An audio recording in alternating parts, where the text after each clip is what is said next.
www.hubburrasool.net.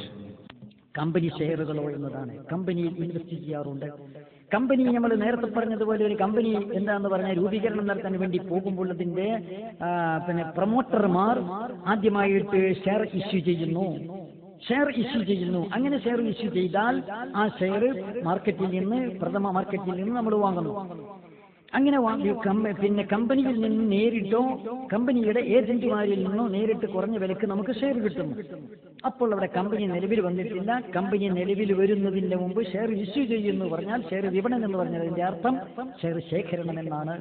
അങ്ങനെ company നിലവിൽ വന്ന് അവിടെ കമ്പനി പ്രൊഡക്റ്റുകൾ ഉൽപ്പാദിപ്പിക്കാൻ വേണ്ടി തുടങ്ങുന്നു. അപ്പോഴാണ് അവിടെ കച്ചവടം തുടങ്ങുന്നത്.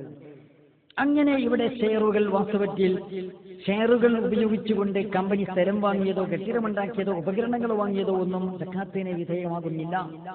പക്ഷെ അങ്ങനെയാണെങ്കിലും ഇന്ന് നമ്മളെ സംബന്ധിച്ചിടത്തോളം കമ്പനി ഷെയറുകൾ നമ്മൾ ഷെയറുകൾ പ്രഥമ മാർക്കറ്റിൽ നിന്നോ അതല്ലെങ്കിൽ സ്റ്റോക്ക് എക്സ്ചേഞ്ചിൽ നിന്നോ പ്രഥമ മാർക്കറ്റിൽ നിന്നായാലും ഒരു കമ്പനിയുടെ നമ്മുടെ രാജ്യത്തെ നിലവിലുള്ള നിയമപ്രകാരം വിദേശത്തും ഇന്ന് നിലവിലുള്ള നിയമപ്രകാരം ഒരു കമ്പനിയുടെ ഒരു വിപുലമായ ഒരു വലിയ കമ്പനിയുടെ ഷെയർ നമ്മൾ വാങ്ങിക്കഴിഞ്ഞാൽ ആ ഷെയർ നമുക്ക് പിൻവലിക്കാനുള്ള അവകാശമില്ല.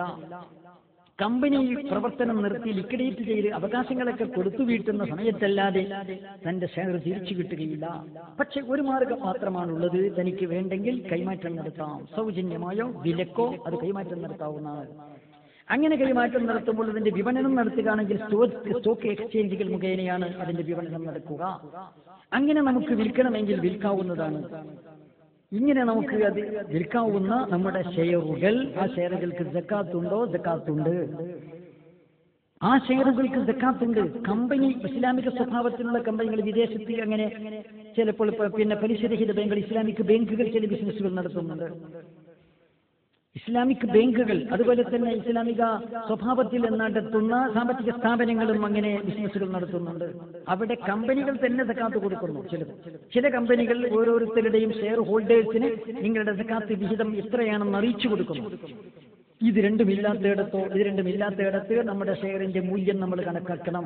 അത് അപ്പോൾ ഇന്ന് നെറ്റിലൂടെ മനസ്സിലാക്കാൻ ഏതൊരു കമ്പനിയുടേതും ഇപ്പോൾ ആസ്തി എത്രയുണ്ടെന്നും നമ്മുടെ ഷെയർ എത്ര സംഖ്യയെ പ്രതിനിധാനം ചെയ്യുന്നെന്നും മനസ്സിലാക്കാനുള്ള സംവിധാനമുള്ളത് കൊണ്ട് നമ്മുടെ ഷെയറിന്റെ മൂല്യം മനസ്സിലാക്കാം.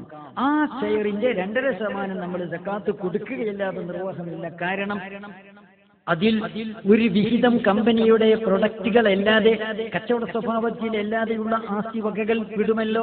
സ്ഥലവും കെട്ടിടവും അതിന്റെ ഉപകരണങ്ങളും വിടുമല്ലോ. അത് ഇതിൽ നിന്ന് കിഴിച്ചു സക്കാത്ത് കൊടുക്കാൻ സാധാരണഗതിയിൽ നമുക്ക് സാധിക്കുകയില്ല.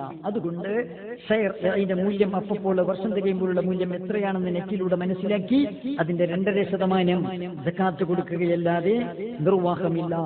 ഇൻവെസ്റ്റ്മെന്റ് എന്ന് പറയുമ്പോൾ അത് പിന്നെ പലിശ ഇടപാട് നടത്തുന്ന പലിശാധിഷ്ഠിതമായ സാമ്പത്തിക സ്ഥാപനങ്ങളിൽ ഇൻവെസ്റ്റ് ചെയ്താൽ നമ്മൾ ഇൻവെസ്റ്റ് ചെയ്ത സംഖ്യക്ക് മാത്രമേ നമുക്ക് അവകാശമുള്ളൂ. ഇപ്പം ബാങ്കിലെ ഡെപ്പോസിറ്റ് എന്ന് പറഞ്ഞാൽ ബാങ്കിലെ ഡെപ്പോസിറ്റ് അത് വർദ്ധിക്കുന്നതിന്റെ ഫവായിദ് ഉണ്ടാകുന്നു. അവിടെ ബാങ്കിലെ ഫവായിദ് എന്ന് പറഞ്ഞാൽ അത് പലിശയാണ്. പലിശക്ക് ഉടമാവകാശമില്ല. അതിന് സക്കാത്ത് ബാധകമല്ല. അതുകൊണ്ട് അതിൽ നമ്മൾ അവിടെ ഇൻവെസ്റ്റ് ചെയ്തിട്ടുള്ള നമ്മുടെ ഡെപ്പോസിറ്റ് സംഖ്യ, ആ പ്രോപ്പർ ഡെപ്പോസിറ്റ് സംഖ്യ, അതിന് മാത്രമാണ് സക്കാത്തുള്ളത്. അത് സക്കാത്ത് കണക്കാക്കി കൊടുക്കേണ്ടതാകുന്നു. www